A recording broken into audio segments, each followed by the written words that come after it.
Bonsoir et bienvenue dans cette formation intitulée Linux pour débutants, Linux ou Linux de zéro, c'est-à-dire pas besoin de connaissances en informatique pour pouvoir aborder cette formation-là. Nous continuons toujours dans cette formation. Comme élaboré dans l'intro de cette formation, nous allons suivre des étapes. Mais il a été constaté dans l'élaboration de ce plan-là un déphasage, d'accord, qui consiste à la méthodologie, n'est-ce pas, de cette formation-là. Comment nous allons procéder? Dans l'intro, j'avais dit que nous allions commencer à faire la découverte de Linux, à montrer un simulateur qui va nous faciliter la configuration et l'implémentation de ce système d'exploitation. Et on va terminer avec les commandes de base. Dans le second plan, on a parlé de quoi? La différence entre les systèmes Linux, les différents systèmes Linux existants, la particularité de Linux et enfin donner, pour ne pas dire montrer, un système d'exploitation pratique et facile à utiliser pour un débutant. Question de méthodologie, nous allons commencer par tout ce qui est théorique pour enfin terminer par la pratique, raison pour laquelle le premier plan deviendra le second plan et le second plan deviendra alors le premier plan. Pour ce qui concerne le premier plan, il y a un point qui a été déjà détaillé, d'accord, à savoir la découverte de Linux, d'où Linux provient et où Linux en est jusqu'aujourd'hui. Ça a été dit, n'est-ce pas, dans la vidéo précédente. Je mettrai le lien dans la description, juste en bas de la vidéo. Donc, pour ce qui concerne cette vidéo, comme vous pouvez le constater à l'écran, s'intitule La particularité de Linux. D'accord? Le mot, il est tellement simple. Comme j'ai dit, la chaîne s'intitule quoi? Formation pratique. Donc, nous allons expliquer les choses de façon simple, concise et abordable à tous. La particularité de Linux, elle est tout simplement simple. Entendez par particularité de Linux, open source, d'accord? Tout ce qui est open source, comme les amoureux de JSP Language ont l'habitude de dire, open, c'est ouvert. Source, pour les codeurs, les puristes de la programmation diront que c'est l'ensemble des instructions qu'on donne, n'est-ce pas, à un ordinateur afin que ce dernier-là exécute. Donc, entendez par open source un logiciel avec ces éléments qui ont permis la construction de ce logiciel-là, n'est-ce pas, est ouvert. C'est en quelque sorte la définition de open source. Mais Linux, d'accord, Linux est un logiciel libre. Je vous donne automatiquement la définition de logiciel libre. C'est quoi un logiciel libre?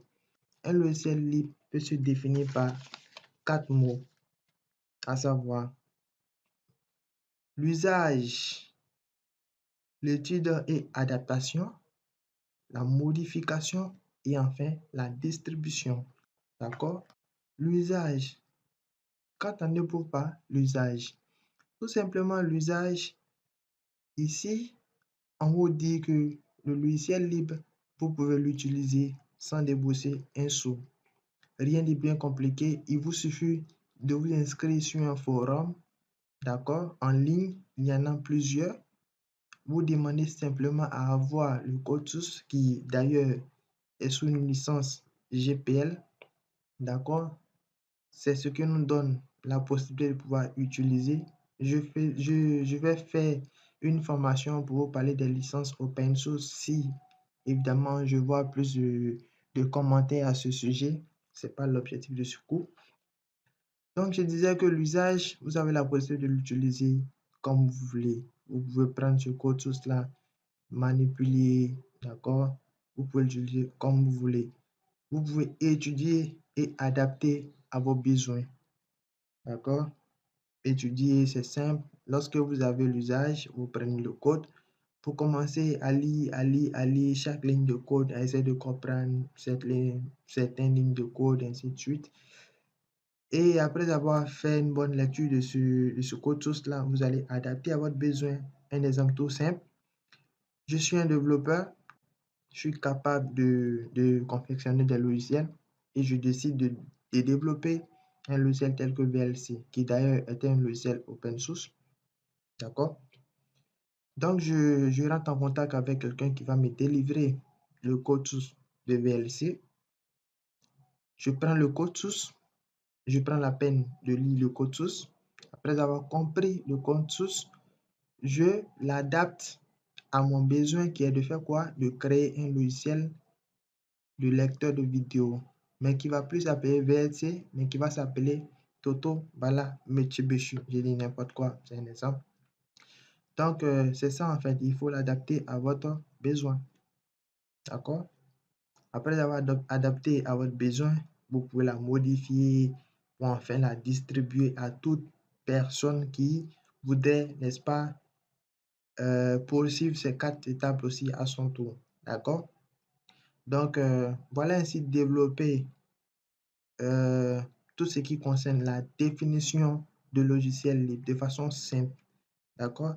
Mais au-delà de cela, toujours est-il que cette définition-là est basée, peu importe les bouquins, les sites qui vont donner des définitions, que ce soit, il n'y a pas fait de publicité, mais sur Google, vous allez taper la définition de logiciel libre.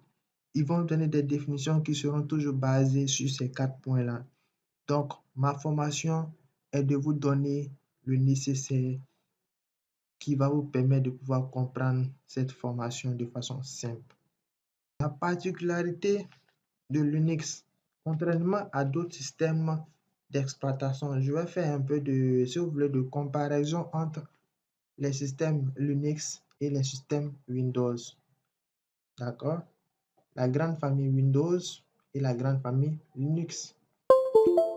Chez Windows, on ne peut pas faire on peut faire l'usage, mais on ne peut pas faire les 3 autres étapes que l'usage.